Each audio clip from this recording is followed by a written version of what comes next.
back to 404 News, where we bring you local and international news in easy mode. First news. New Year server launch rewards. As the election gets closer and closer, the benefits suddenly seem to be increasing again. Prime Minister Anwar announced that a second round of RM100 Sarah aid will be given to the public. Yes, that aid. No matter who you are. From Robert Kwok to Joe Low. Everyone gets it. It will be distributed again on February 9th. And besides the Sarah aid, the government will also give a one-time RM150 school aid. Oh my God! Wow! Sweet, sweet election sweeteners. Delicious, generous, and very timely.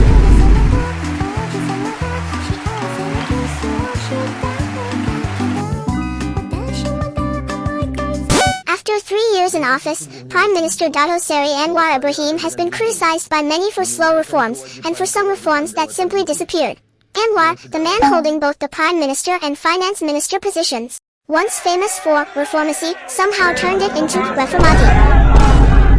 Recently, he seems to have suddenly remembered that reforms were kind of his thing. He announced plans to amend the constitution to limit the Prime Minister's term to 2 terms. That is, a maximum of 10 years. Of course, this is probably not because of the recent Sabah election defeat, or the coming general election. Either way, this is a good reform that should go beyond party lines, and be supported by both the government and the opposition.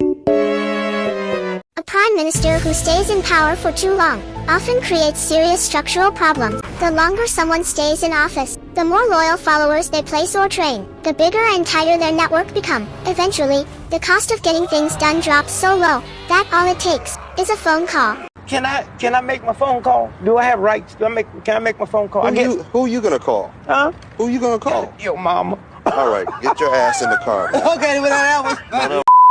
At the same time, the cost of resisting goes up. Opposing a prime minister who may rule forever can mean long-term punishment, and your political future may disappear completely. After a while, no one dares to speak up anymore. Those who stay are usually the ones who only say nice things, and advisors who only say nice things slowly cut the prime minister off from reality. The country then suffers from system-wide stagnation, all caused by one person staying too long, not to mention how easily corruption can happen under such long-term structural problems. So yes, for the country, this is clearly a good reform, and it deserves encouragement, of course. Some people point out that Anwar is already 79 years old this year. If he even completes a second term, he would be 85. Is he really planning a third term? Does he think everyone is Mahathir, still becoming prime minister in their 90s? Though to them, this reform is painless for Anwar personally. Meanwhile, what Malaysia really needs more urgently is judicial reform, especially making the Attorney General fully independent, so no one can accuse the government of quietly pulling strings behind the scenes, instead of keeping systems that can easily be used as political tools. Still, I believe a little progress is better than none. If you push a good reform, you get praise. Other problems? We keep criticizing. However, that past leaders opposed this move. They argued that this would cause Malaysia to lose truly capable leaders, and that if a prime minister performs well, even 10 terms should be fine.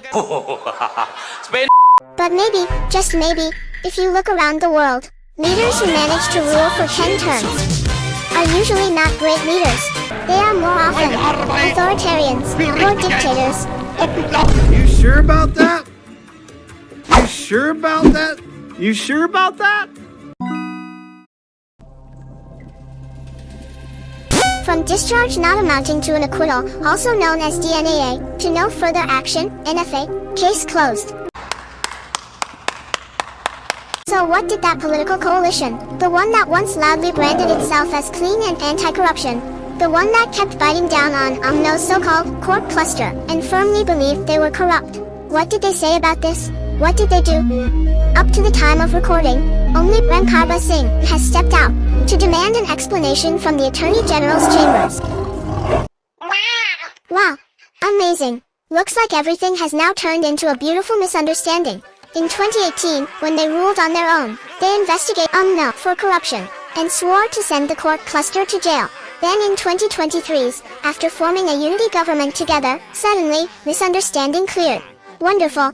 As long as the misunderstanding is solved, everything is fine. Thanks for watching. See you next week.